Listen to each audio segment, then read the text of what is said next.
Hello everyone, इस video में हम लोग ऑडिटिंग से रिलेटेड कुछ मोस्ट इम्पॉर्टेंट एमसीक्यू को डिस्कस करने वाले हैं। तो चलिए आज की जो भी क्वेश्चन है उसको हम लोग सॉल्व करते हैं। देखिए, सबसे पहला क्वेश्चन जो कि आपको स्क्रीन पर दिख रहा होगा, इस क्वेश्चन में आपसे पूछा जा रहा है कि addition of books come under the scope of, यानी कि जो हमारा बुक्स ऑफ अकाउंट होता है उसका जब हम एडिशन करते हैं, यानी जब हम उसका जोड़ निकालते हैं, तो यह किस कार्य क्षेत्र के जो अंतर है वह अंतर्गत जो है वह आता है। ऑप्शन ए है कि यह रूटीन चेकिंग के अंतर्गत आता है, या फिर ऑप्शन बी है कि यह वाउचिंग के अंतर्गत आता है, या फिर ऑप्शन सी है कि ऑडिटिंग के अंतर्गत आता है, या फिर इनमें से कोई नहीं। तो देखिए, जो हमारा रूटीन चेकिंग है, तो रूटीन चेकिंग में जो क्या किया जाता है कि रूटीन चेकिंग में हम लोग क्या करते हैं कि जितने भी हमारे जो बुक्स ऑफ अकाउंट होते हैं उन सारे का जो है वह हम एडिशन करते हैं। ठीक है, तो इसका राइट ऑप्शन क्या हो जाएगा? ऑप्शन नंबर ए हो जाएगा।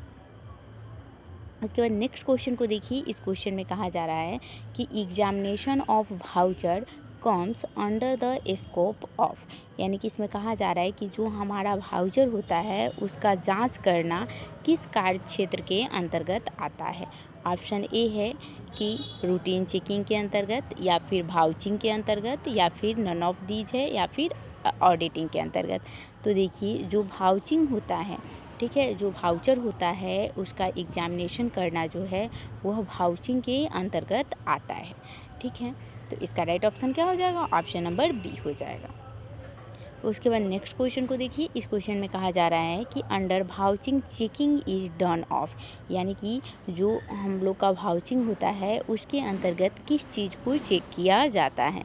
ऑप्शन ए है कि बुक्स ऑफ ओरिजिनल एंट्री को वाउचिंग के अंतर्गत चेक किया जाता है, या फिर ऑप्शन बी है कि इसमें फाइनल अकाउंट को चेक किया जाता है, या फिर बैलेंस शीट को चेक किया जाता है। तो देखिए, जो हमारा वाउचिंग होता है इसके अंतर्गत जो हम लोग करते हैं और जितने भी बुक्स ऑफ अकाउंट के जो ओरिजिनल एंट्री होता है, ठीक है, उसको इसमें चेक किया जाता है वाउचिंग के अंतर्गत। तो इसका राइट ऑप्शन क्या हो जाएगा? ऑप्शन नंबर ए हो जाएगा कि बुक्स ऑफ ओरिजिनल एंट्री का जो है वो चेकिंग किया जाता है वाउचिंग में। उसके बाद नेक्स्ट क्वेश्चन को देखिए। इस क्वेश्चन में कहा जा रहा है कि लेखांकन की पुस्तकों में किए गए लेखों की सत्यता का प्रमाण देने वाले प्रपत्र ही प्रमाणक कहे जाते हैं। इसकी परिभाषा, यह किसकी परिभाषा है? यानी कि vouching means testing the truth of the item appearing in the books of original entry. यह एक स्टेटमेंट है, और यहाँ आप लोगों से पूछा जा रहा है कि यह जो स्टेटमेंट है वह किनके द्वारा दिया गया है। ऑप्शन ए है कि J.R. बॉटलीबाई द्वारा दिया गया है, ऑप्शन बी है कि लैंकास्टर द्वारा दिया गया है, या फिर स्पाइसर एंड पैगलर द्वारा दिया गया है। तो देखिए, यह जो स्टेटमेंट है यह J.R. बॉटलीबाई द्वारा दिया गया था। उन्होंने बताया था कि जो वाउचिंग है वह testing truth of the item appearing in the books of original entry, यानी कि हम अपने बुक्स ऑफ ओरिजिनल एंट्री में जो भी एंट्री करते हैं वाउचिंग जो है इसकी जो है वह टेस्टिंग करता है। ठीक है, तो इसका राइट ऑप्शन क्या हो जाएगा? ऑप्शन नंबर बी हो जाएगा, ए हो जाएगा। ठीक है, सॉरी, ऑप्शन नंबर ए हो जाएगा कि J.R. बॉटलीबाई जो थे वह इस तरह की परिभाषा दिए थे। क्वेश्चन नंबर 5 है कि voucher should be concerned with, यानी कि इसमें कहा जा रहा है कि जो वाउचर है वो किससे संबंधित होना चाहिए। क्या वह प्रीवियस ईयर से संबंधित होना चाहिए, या फिर वह करंट ईयर से होना चाहिए, या फिर बोथ ऑफ ईयर।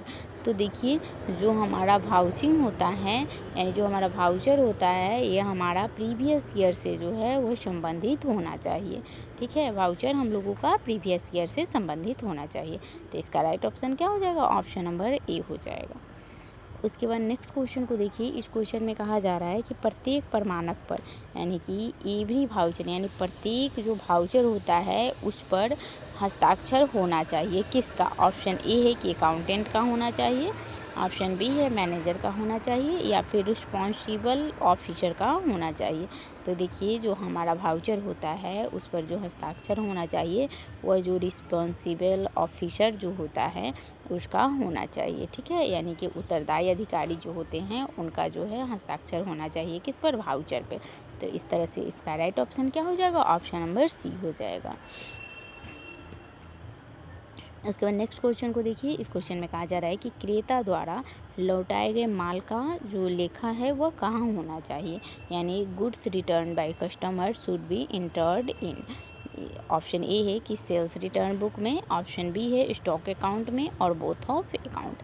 तो देखिए, जब एक जो क्रेता होता है यानी जो एक बायर है यानी जो एक कस्टमर है, जब वो कोई गुड्स को ख़रीदता है और उसको लौटा देता है, ठीक है, तो उसका जो एंट्री है वह सेल्स रिटर्न बुक में होगा, साथ ही स्टॉक अकाउंट में भी उसका एंट्री होगा, ठीक है। तो इस तरह से इसका राइट ऑप्शन क्या हो जाएगा, ऑप्शन नंबर सी हो जाएगा। उसके बाद नेक्स्ट क्वेश्चन को देखिए। इस क्वेश्चन में कहा जा रहा है कि निम्न में से कौन सा सही है। ऑप्शन ए है कि entry can be made without A voucher, यानी कि लेखा जो है यानी कोई भी जो एंट्री है वह बिना वाउचर का भी हो सकता है। ऑप्शन बी है कि comparing the voucher with entries in non essential, यानी कि प्रमाण को यानी जो हमारा वाउचर होता है उसका लेखा के साथ तुलना करना आवश्यक नहीं है। या फिर ऑप्शन सी है कि कोई भी जो वाउचर होता है वह बिना लेखा के या कोई जो एंट्री होता है वह बिना प्रमाणक के नहीं होने चाहिए। तो देखिए, इस क्वेश्चन में आप लोगों से जो ट्रू स्टेटमेंट है वह पूछा जा रहा था। तो देखिए, जब हम कोई भी बुक्स ऑफ अकाउंट में जब हम एंट्री को रिकॉर्ड करते हैं तो उसका मिलान जो है हम किस चीज़ से करते हैं, वाउचिंग से करते हैं, ठीक है। तो कोई भी जो वाउचर होता है वह बिना लेखा के नहीं हो सकता है, या फिर कोई भी जो एंट्री है वह बिना वाउचर के नहीं हो सकता है, ठीक है। तो इसका राइट ऑप्शन क्या हो जाएगा, ऑप्शन नंबर सी हो जाएगा। उसके बाद नेक्स्ट क्वेश्चन को देखिए। इस क्वेश्चन में कहा जा रहा है कि निम्नांकित में से कौन सा सही है, यानी कि which one of the following is correct. Option A है कि auditing is the backbone of vouching, या फिर vouching is the backbone of auditing, या फिर vouching is the backbone of accounting.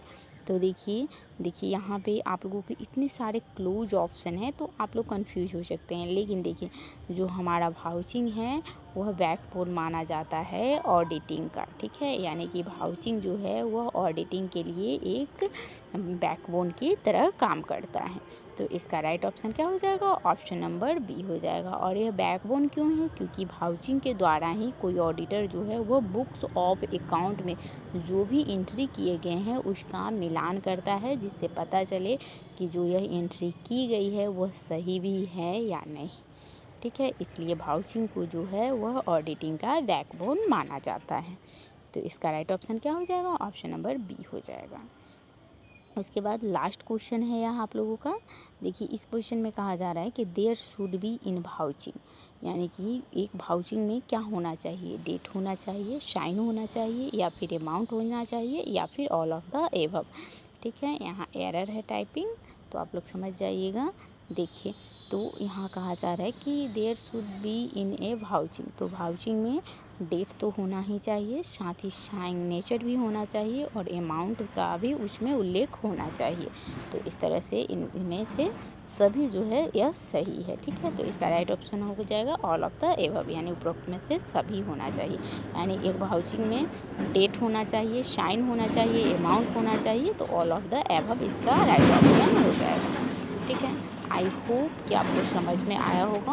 और यहाँ से आप लोगों की एग्जामिनेशन में बहुत सारे क्वेश्चन बनते हैं, तो आप लोग इसको कीजिए, यहाँ से भी आप लोगों के क्वेश्चन बनेंगे एग्जामिनेशन में।